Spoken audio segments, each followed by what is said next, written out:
In the spring of 1987, a convoy of trucks rolled out of northern Mexico under the blistering sun. Each vehicle was loaded with cargo, produce, fuel, supplies. To anyone passing by, it looked like just another line of transport on the dusty highway. But inside, investigators later claimed, was something far more valuable. Shipments tied to one of the most feared cartels of the era. The convoy never arrived at its destination. Days later, locals found the truck scattered along a remote stretch of road. Engines cold, headlights off, cargo untouched. And most chilling of all, every driver was gone. Doors stood wide open, radios silent, personal belongings still inside. Wallets, watches, cigarettes half-smoked in ashtrays.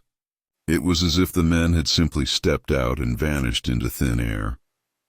For families waiting at home, the silence was unbearable. For investigators, the scene was worse than a crime. It was an erasure. No bodies, no blood, no trail. Just a convoy frozen in time, and a cartel whose secrets ran deeper than anyone dared to uncover. If this happened in your town, what would you believe? A rival ambush? A government cover-up? Or something darker, buried in shadows? Comment your country below and subscribe, because this is the story of the vanished convoy of 1987, and the secrets that still haunt the desert. You begin on the highway itself, stretching endlessly through the desert. The sun beats down, shimmering off the asphalt. Dust swirls in the wind, clinging to every surface. It is northern Mexico in 1987, a place where life moves between silence and sudden violence, where highways serve both commerce and crime. On that morning, a convoy lined up at the edge of town. Trucks rumbled, engines coughing to life. Men climbed into cabs, adjusting mirrors, setting cigarettes between lips. To anyone watching, it looked ordinary. A line of cargo trucks carrying goods south. But if you were there, you would have sensed the tension. These men weren't ordinary drivers. Some were locals, struggling to provide for families. Others were rumored to be trusted operatives of a cartel whose name carried weight in whispers. The convoy carried produce, fuel, and supplies on paper, but everyone knew there was more. Hidden compartments, secret cargo, things never listed on manifests. Still, the routine felt familiar. Families kissed fathers and brothers goodbye, expecting them home by nightfall. Radios crackled. Tires rolled over cracked pavement. Dust rose behind them like ghosts. And then, mile after mile, they vanished into the expanse of desert road. The journey should have been predictable. Hours of driving through heat and silence. Checkpoints passed with bribes. Small villages flashing by in minutes. For drivers, it was muscle memory. Grip the wheel, shift gears, light another cigarette. They had made the trip dozens of times. But this time something felt different. You imagine the desert pressing in around them. No trees, no shelter, just open sky and endless heat. The kind of place where sound carries for miles. Where headlights are visible long before engines can be heard. A place where disappearance feels impossible. Yet it was here that an entire convoy slipped from existence. Hours later, locals found the trucks, parked neatly along a stretch of road. Engines cold, cargo untouched, doors wide open, radios dead, drivers gone. Still, the details made it worse. Inside the cabs, belongings were left behind. A wallet stuffed with pesos, a wristwatch on the dashboard, cigarettes burned halfway in ashtrays, their ash long fallen, thermoses half full of coffee gone cold, as if each man had simply stepped outside mid-journey, leaving the vehicle idling, and then never returned. And you ask yourself, how could an entire convoy of men vanish without leaving a trace? The police arrived quickly, but their presence was uneasy. In 1987, northern Mexico was already a battlefield between cartels and authorities. Corruption ran deep. Some officers feared searching too closely. Others were warned to look away. Still, they marked the scene, photographed the trucks, and wrote reports that offered no answers. The families demanded more. Wives wept at barricades. Mothers screamed into the desert wind. Fathers clutched their fists, demanding someone to blame. But there were no bodies to bury, no graves to mourn. Only trucks standing silent under the relentless sun. Theories spread like wildfire. Some claimed it was an ambush. Rivals pulling the drivers from cabs, killing them quickly, hiding the bodies. But if that were true, why leave the cargo untouched? Why not torch the trucks to send a message? Others whispered of government involvement. That the convoy carried more than drugs, that it carried secrets too dangerous to surface. Secrets worth silencing dozens of men in broad daylight. And then, darker theories still, that the men had not been killed at all. That they had been taken somewhere else, hidden, erased. For weeks, the desert was searched. Helicopters scanned from above, their blades chopping the silence. Soldiers marched through canyons, rifles slung over shoulders. Families wandered on foot begging for clues. And yet the desert gave nothing back. Still, one detail haunted everyone: the truck's radios. Each one dead, but technicians later claimed they had all cut off at the exact same time, as though someone or something had jammed the signal. What kind of force could silence an entire convoy in unison? Months passed. Files gathered dust. The case slipped between agencies, between excuses. Families were told to be patient, then told to move on.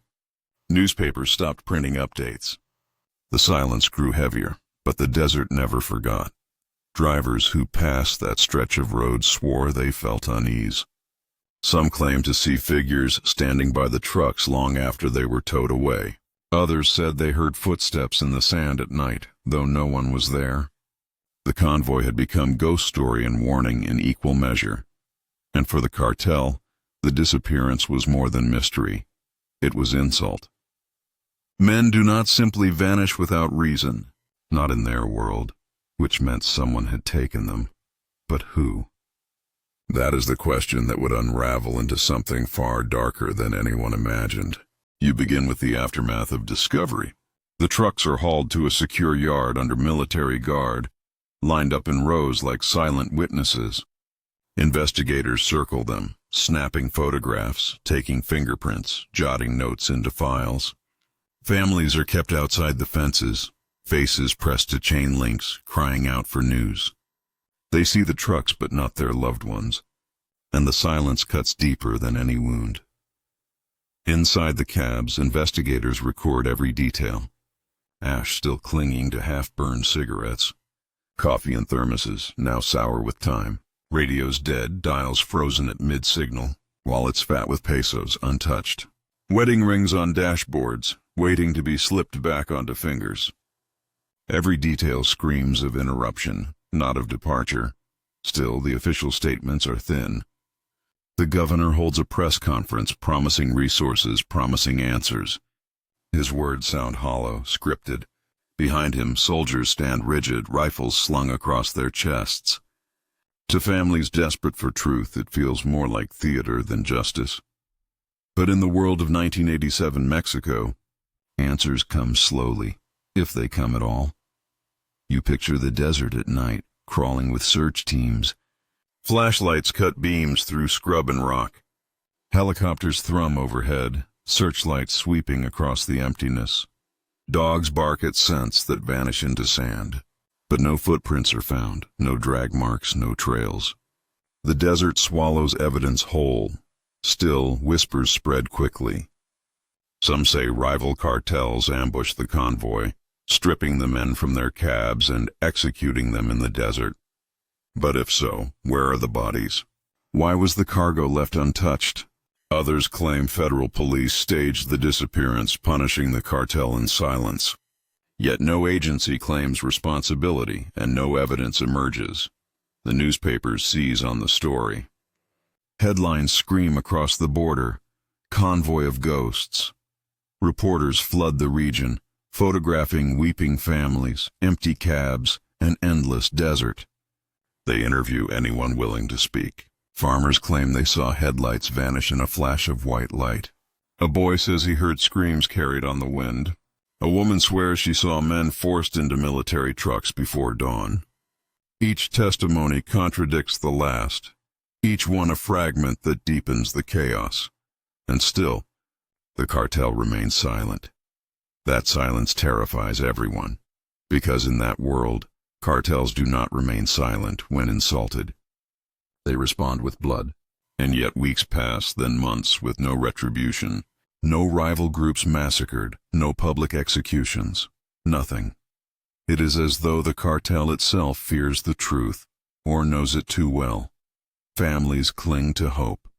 They pray their fathers, brothers, and sons were taken alive, perhaps hidden in prisons, perhaps sold into slavery. Anything is better than imagining them as bones beneath desert soil. Mothers leave food at roadside shrines, plates of tamales cooling in the sun. Children draw pictures of trucks rolling home again. Hope flickers even as time erodes it. But for the investigators, the case grows heavier. Files stack high on desks.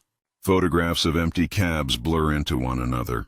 Witness reports contradict until truth feels impossible. And still the unanswered questions remain. Who silenced the radios? Who left the cargo untouched? And why were there no signs of struggle? You sense the weight pressing down on everyone. One detective, speaking off record, whispers that the disappearance feels like more than crime. It was too clean, he says. Too perfect. Men don't just vanish like smoke. Somebody planned this, and they planned it well. His words never reach official transcripts, but they echo in bars and cafes, passed from ear to ear. The fear changes the town. Neighbors lock doors earlier. Children are kept inside, away from windows. The sight of a convoy, once ordinary, now sends shivers down spines. Drivers quit jobs, refusing to risk the highways. Commerce slows. Fear spreads. And then, weeks later, something emerges from the desert. A farmer miles from the site finds a jacket.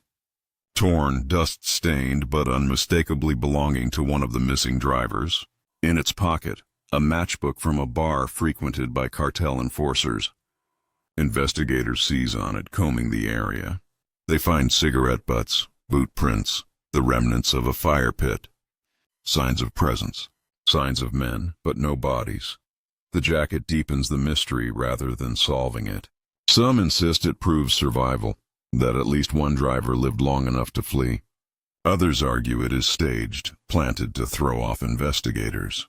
But when families see it displayed at a press briefing, they collapse again, forced to relive their grief. And here the story bends toward something darker, because days later, graffiti appears in town. Large letters sprayed across a wall. Alive. Authorities painted over quickly, but not before photographs spread. For families, it sparks desperate hope. For investigators, it feels like a cruel taunt. For the cartel, it is insult beyond measure, and still, the trucks remain silent in their yard, evidence that refuses to speak.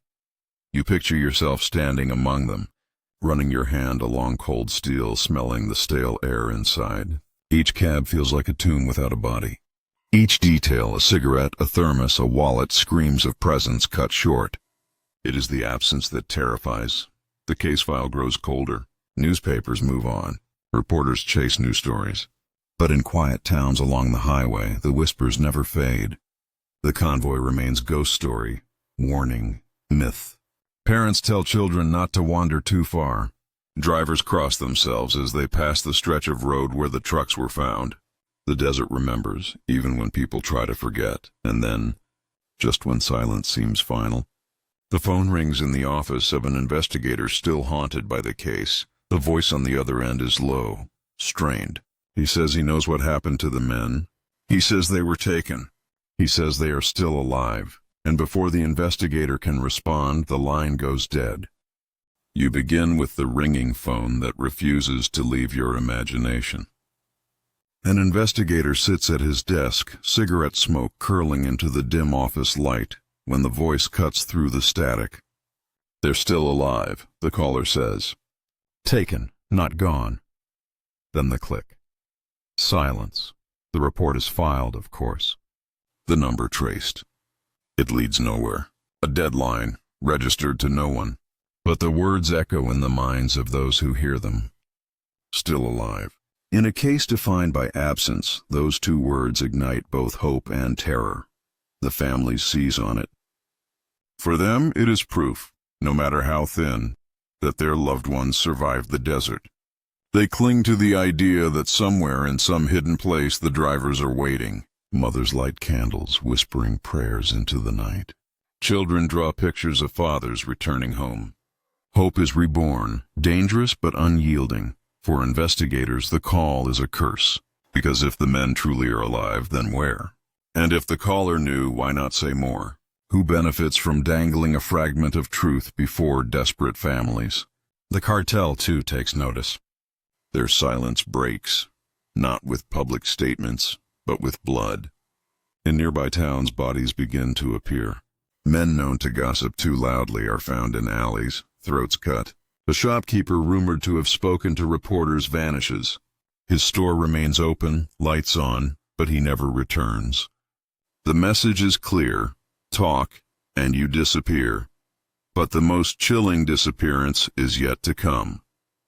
One of the convoy's mechanics, a man who had inspected the trucks days before they vanished, agrees to speak to journalists. He says the engines were in perfect order, the radios freshly serviced. He insists there was nothing that could have caused a breakdown. He claims he saw military vehicles trailing the convoy hours before they disappeared. His words hint at conspiracy. Days later, he is gone. His home stands open, dinner left on the table. His tools scattered in the garage. No sign of struggle, just another absence added to the growing list. You imagine the paranoia spreading. Families check locks twice. Neighbors refuse to answer doors. Reporters whisper among themselves, their notebooks clutched tightly, as if the very act of writing invites death. And yet, the media frenzy only grows.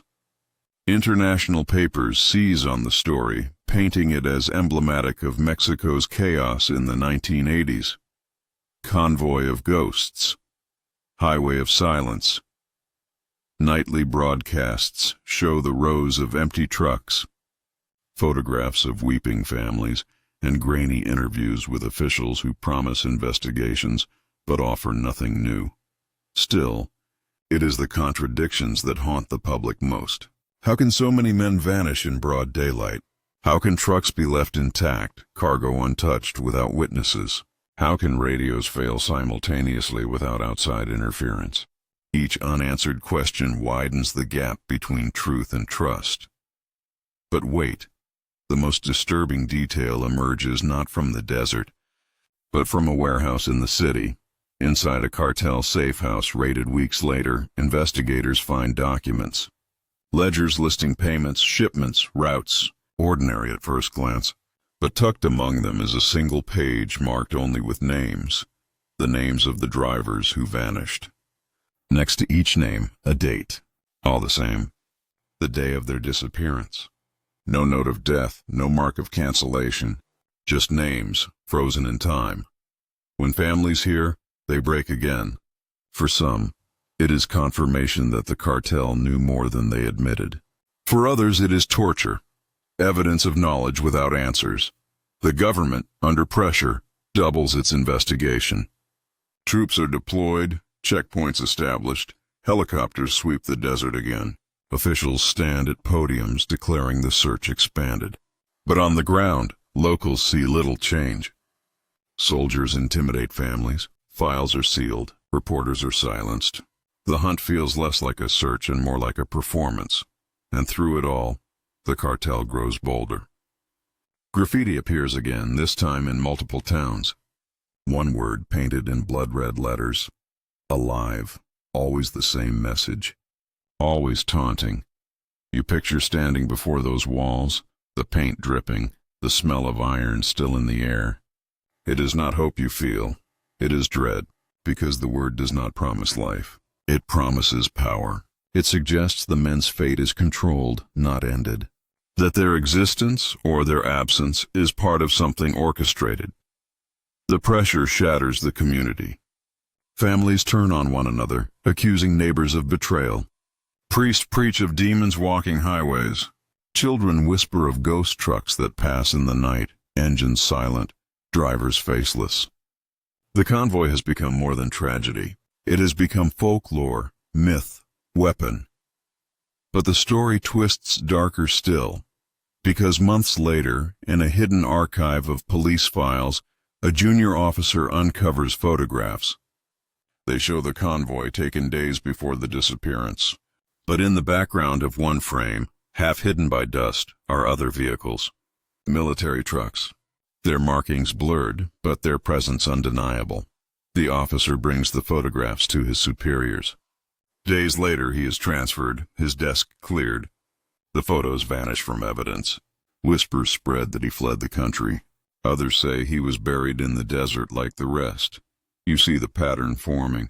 Each time a truth surfaces, it is swallowed. Each time a witness speaks, they vanish. Each time evidence appears, it disappears again. The case is no longer a mystery. It is a trap, and at the center of it, two forces collide. The cartel demanding silence, the state demanding control, and between them, the families, crushed beneath weight they never chose. Still, one question looms above the rest. If the cartel wanted the men erased, why leave the trucks untouched? Why not burn them, strip them, destroy every trace? Unless the trucks themselves were meant as a message. You begin with the silence that settles after Chapter 3's revelations. Photographs vanish from evidence, a junior officer disappears, and the weight of suppression grows heavy. Families are told to stop asking questions. Reporters are threatened, their press is raided, their notes burned. Yet the truth does not die, it hides, festering. On the streets, whispers replace headlines. People say the military was seen near the convoy's route. They claim officials knew more than they admitted. Farmers swear they saw trucks diverted into side roads, escorted by vehicles with government plates. But no testimony is ever recorded, no witness ever protected, and in the homes of the missing, photographs of husbands and fathers remain on mantels, candles burning through the night. Children ask questions mothers cannot answer. The silence becomes unbearable. But wait, the silence itself is evidence, because when a cartel wants revenge, blood follows. When the state wants control, papers are signed. But this case holds both and neither. Instead, it feels like collaboration. Two powers normally at war now appear united in burying the truth. International journalists begin to take notice. Foreign papers print stories under headlines like Convoy of the Damned and The Desert That Eats Men. They send correspondents south armed with cameras and notepads, eager for scandal. At first, locals welcome them, believing outside eyes might force accountability. But soon those correspondents vanish too. Some return home shaken, others never return at all. Their stories end half-written, notebooks left unfinished. You picture the fear spreading further now. Not just among families, but across entire towns. Locals lock doors before sunset. Truck drivers quit en masse, refusing to travel the desert highway. Businesses suffer, villages shrink, and silence becomes survival. Still, some refuse to give up. A group of families bands together, forming a committee. They write letters, hold vigils, march in front of government buildings. Their banners bear the same question. Donde están? Where are they? The question becomes rallying cry, protest song, desperate prayer, but the state responds with tear gas and batons. Marches dissolve in clouds of smoke. Leaders of the committee are arrested on charges of disturbing order. Their voices vanish like the drivers. Meanwhile, the cartel grows restless. For them, disappearance without explanation is weakness. Rivals whisper that they cannot protect their own, that they let men vanish without retribution. To regain control, they escalate violence elsewhere.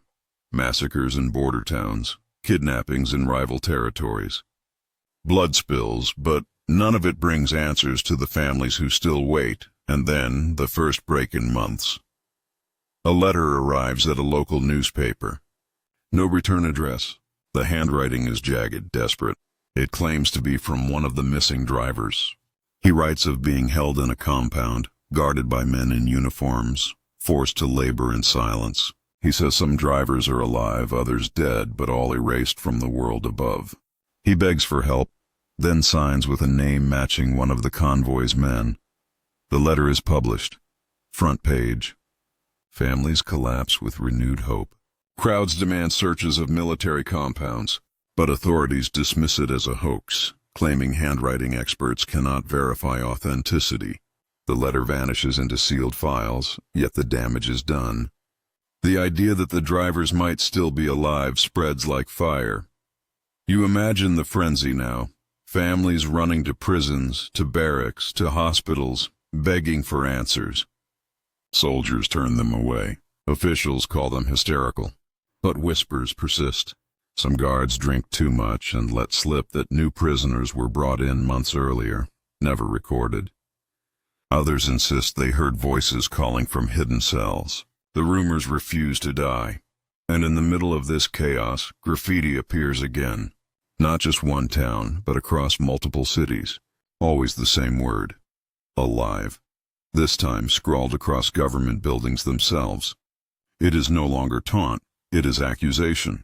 The pressure grows unbearable. International agencies demand investigations.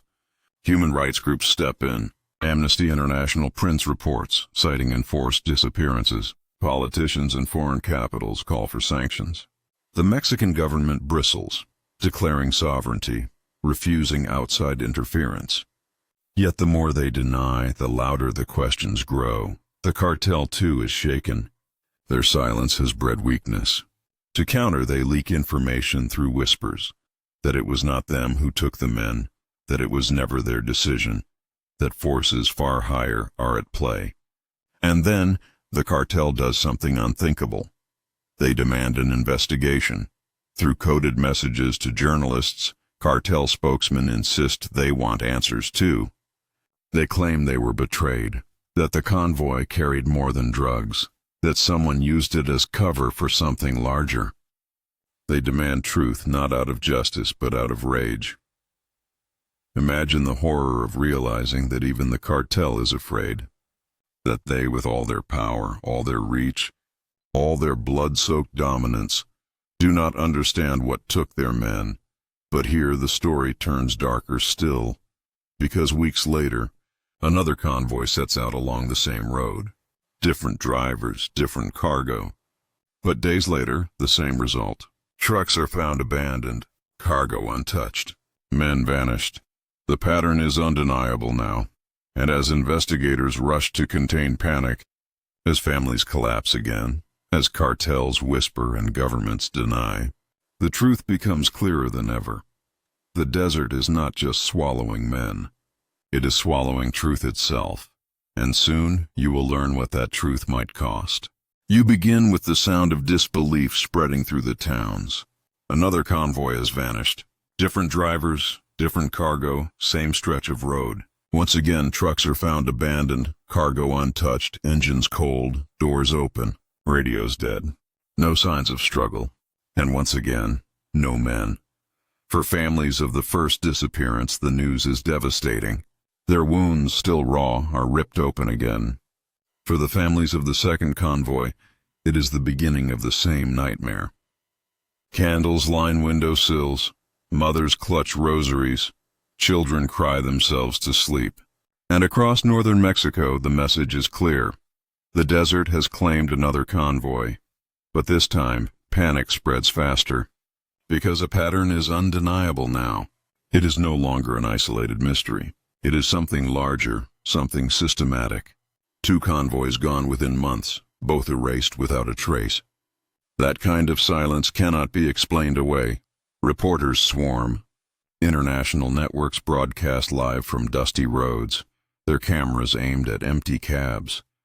They describe the scene in chilling detail.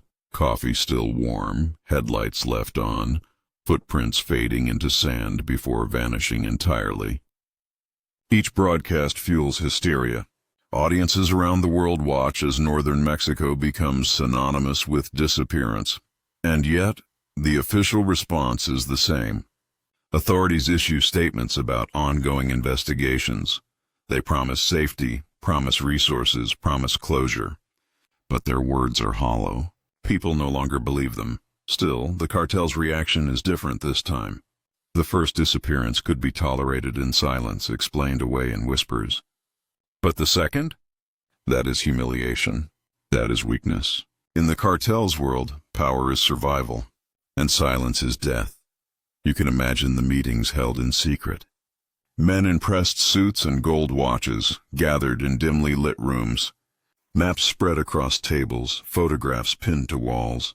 Cigarette smoke fills the air. Voices rise. Fists pound wood. They ask questions no one dares speak aloud. Who could do this to us? Who could take our men twice and leave no trace?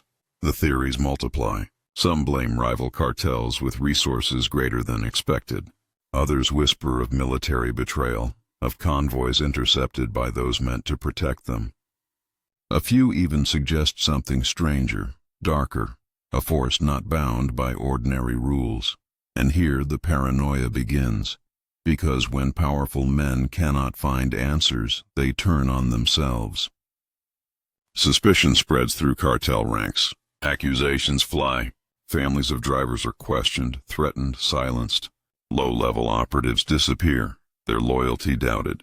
Bodies appear in alleys dumped as warnings. The mystery is no longer only about the missing men. It is about the collapse of trust inside an empire built on fear. Meanwhile, investigators remain trapped between worlds. Some genuinely search for answers, combing files, chasing leads, mapping the desert.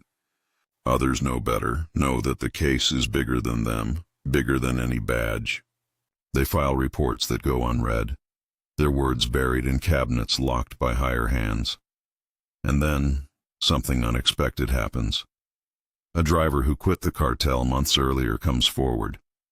He speaks in hushed tones to a reporter, claiming he knows the truth. He says the convoys were carrying more than drugs, that hidden among the cargo was something else. Not money, not weapons, documents, files. He claims the cartel had stumbled into secrets belonging not to them, but to the state. Secrets powerful enough to erase men. Days later, that reporter's office is burned to the ground. The driver is never seen again. Still, fragments of his words survive. And those fragments spark new theories. Human rights groups insist the disappearances are enforced by the government, that the drivers were witnesses to something they should never have seen. International agencies demand investigations, calling for access to military sites. The government refuses, declaring sovereignty. The tension rises. You picture the fear now spreading across the border. American newspapers publish editorials warning travelers to avoid northern Mexico. Politicians call for tighter control. Television anchors ask the same question every night. How can men vanish in convoys twice without a trace? But wait, the story twists again, because photographs begin to circulate. Grainy, blurred, but unmistakable. They show trucks, similar to those of the vanished convoys, moving at night under armed escort. Soldiers ride alongside them. Their destination, unknown. The photographs are smuggled to journalists, published quietly, then scrubbed from papers the next day. But by then, copies are everywhere. The implication is chilling. If the convoys were erased not by rivals, but by forces meant to enforce law, then the mystery is no longer about crime. It is about control. And still, graffiti appears in towns. The same word over and over scrawled across walls, alive. Each new sighting fuels panic. Some believe it is proof, a message from the missing. Others say it is manipulation. Psychological warfare. For families, it is agony. Hope is dangerous but impossible to resist. The desert itself becomes theater. Every abandoned shack, every canyon, every hidden road is searched. Digging crews tear into the earth, helicopters hover, dogs sniff. Nothing, no graves, no bones, no blood. Only emptiness. And here lies the most terrifying truth. An execution leaves bodies. An ambush leaves bullets. But erasure leaves nothing. And nothing is harder to fight. By the end of the year, northern Mexico is no longer just territory. It is legend. Travelers avoid highways at night. Truckers form convoys of their own, armed to the teeth, terrified of shadows. Families whisper warnings to children. Never stop. Never linger. Never trust the silence. And for the cartel, for the state, for the world watching, one truth grows heavier each day. This is no longer about drugs or money, or crime. This is about something else entirely. Something vast. Something hidden. Something that bends even the most powerful to silence. And as the dust settles on the second convoy, the real question emerges. If both the cartel and the government fear the truth, what force lies above them both? You begin in a Mexico that feels different now. The air itself carries tension as if everyone is waiting for the next convoy to vanish. The roads that once pulsed with commerce now sit empty at night. The hum of engines replaced by silence. Truckers cross themselves before starting shifts. Families beg men not to drive, and yet the desert demands tribute. Every journey feels like a gamble against disappearance. The second convoy's erasure forces everyone, government, cartel, international eyes, to confront a truth they cannot ignore. This is no longer isolated. It is systematic. The government issues new promises. Press conferences filled with generals in polished uniforms, officials speaking of expanded operations. They say the desert will be combed, the highways secured, the families given closure. But their voices tremble under the weight of disbelief. Too many words, too few answers. The cartel reacts differently. Silence no longer serves them. In whispered meetings, they begin to send messages, veiled threats, subtle leaks, hinting that they suspect betrayal not from rivals, but from within the state itself. For them, power is survival, and survival demands enemies. If the government took their men, there will be retribution. But wait, the revelations grow stranger. Documents surface, smuggled to journalists by unnamed sources. They appear to be military memos, stamped confidential, listing convoy routes, dates, and cargo manifests. On 2 pages, the dates match exactly with the vanished convoys. The implication is chilling. The state not only knew of the convoys, but tracked them. And yet, when pressed, officials deny the documents, calling them forgeries. Families cling to them anyway. For them, the pages are proof that their loved ones were not lost by chance. They were taken, purposefully, systematically. Still, the documents raise more questions than they answer. If the government had tracked the convoys, why erase the men?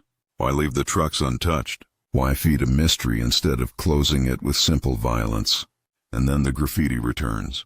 This time it is not only on back alleys or crumbling walls. It appears on the side of government buildings, in bold red strokes.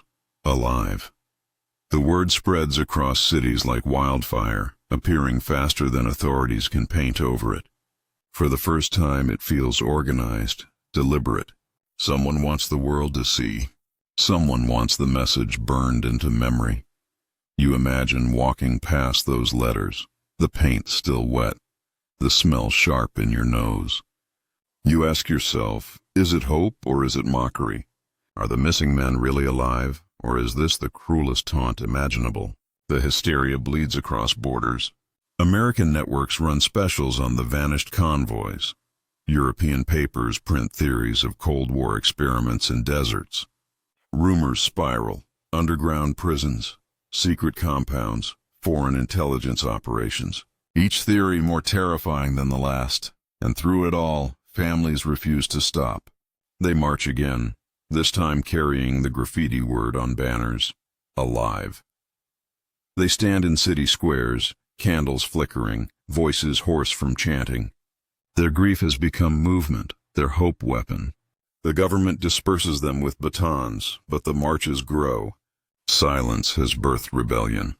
Meanwhile, whispers circulate of strange sightings.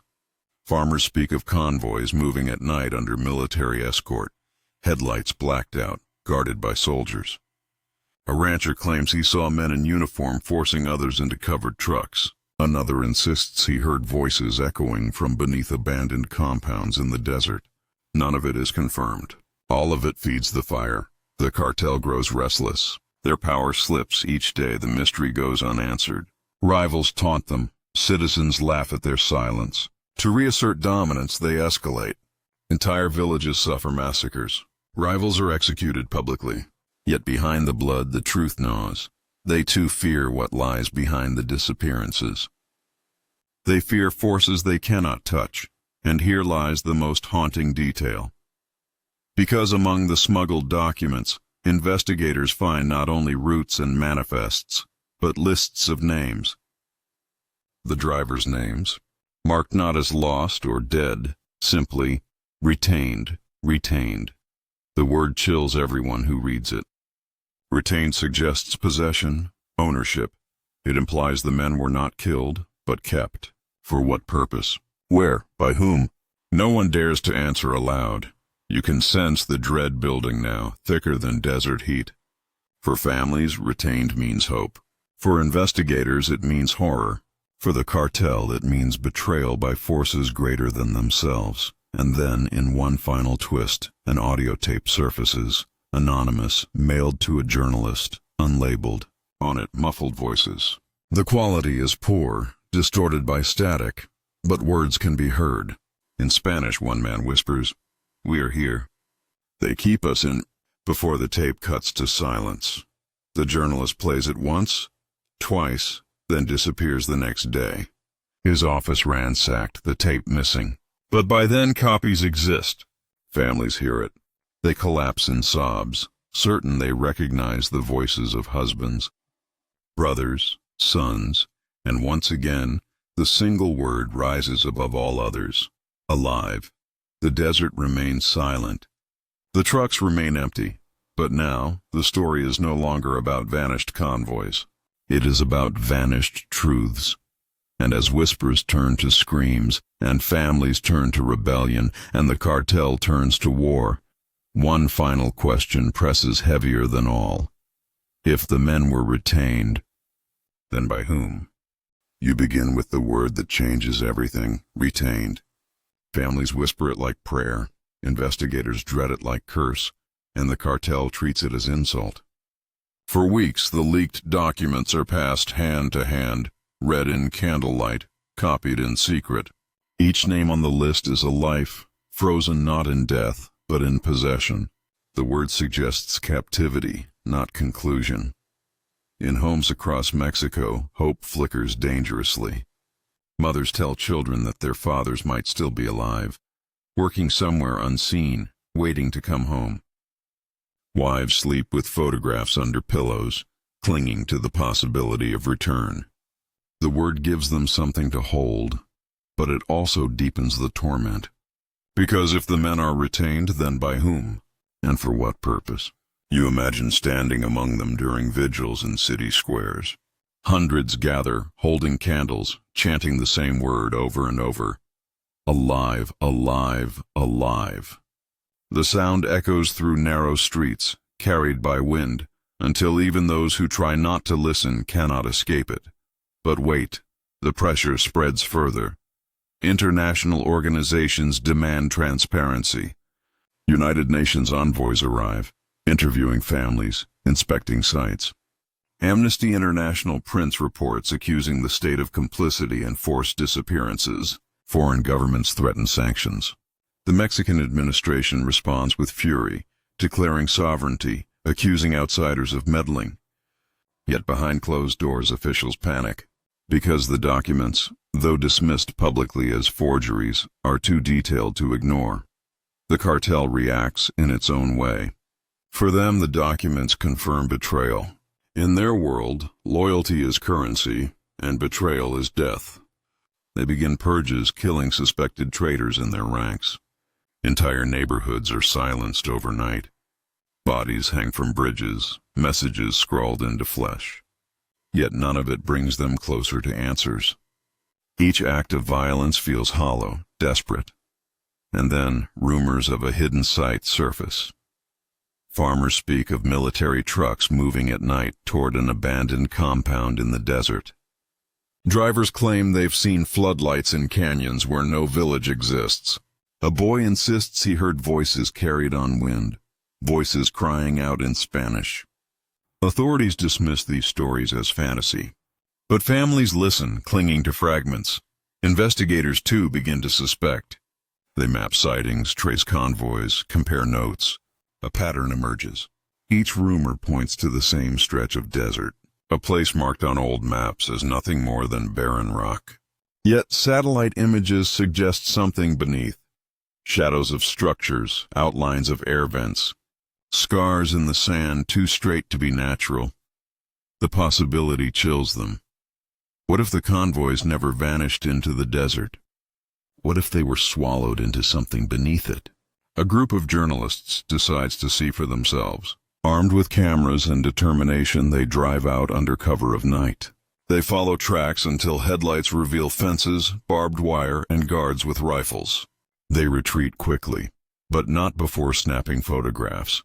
Grainy images of vents in the earth, of lights glowing faintly underground. The pictures spread across newspapers before they vanish, scrubbed by censors. But once again, the copies survive. Families see them, convinced this is where their loved ones are kept. Protests erupt, demanding access to the site. Authorities deny its existence, but the desert does not lie. Too many witnesses, too many images, and then an even darker discovery. In a raid against a rival gang, cartel enforcers find crates filled with medical supplies. Not drugs, not weapons. Syringes, masks, restraints, each stamped with government seals. Word spreads that the convoys were carrying not narcotics but men for experiments, for labor, for purposes no one dares name aloud. You picture the dread spreading like smoke. Families collapse under weight of possibility. Was this about drugs, or was it about something far larger? Something hidden in laboratories, in bunkers beneath the earth? Still, the graffiti returns, bolder than ever. Entire walls painted with one phrase, "They were never meant to stay buried." The slogan spreads across cities, whispered in bars, carved into desks at schools. It becomes more than message. It becomes movement. The government cracks down harder. Soldiers fire into crowds, arrest leaders, burn banners. The cartel retaliates, assassinating officials. Towns become battlefields. Truth buried beneath smoke and blood. But whispers persist. One investigator, risking everything, smuggles out photographs from inside restricted files. Grainy images of men in uniforms standing beside lines of shackled figures. Faces blurred but shapes clear. Rows of men, heads bowed, guarded in silence. The file is marked with a single word, retained. When the families see the photographs, they scream. Some swear they recognize shirts, hats, postures. Others collapse from shock. But the debate is endless. Are the images real or fabricated to control them? And then, the unthinkable happens. A truck is found, abandoned like the others. But this time, something is different. In the cab, taped to the wheel, is a note. Written in trembling hand, smeared with sweat. "We are still here. Do not stop looking." The note ignites everything. Protests swell into riots. Families storm government buildings. International headlines scream of proof, of survival, of captivity. The state denies, dismisses, destroys evidence. But the note cannot be erased from memory. The world now believes what the families have always known. The men did not vanish. They were taken, but taken where? And why does the desert still hold its silence? You begin in the desert, where the silence has become unbearable. The wind moves across sand like whispers carrying secrets.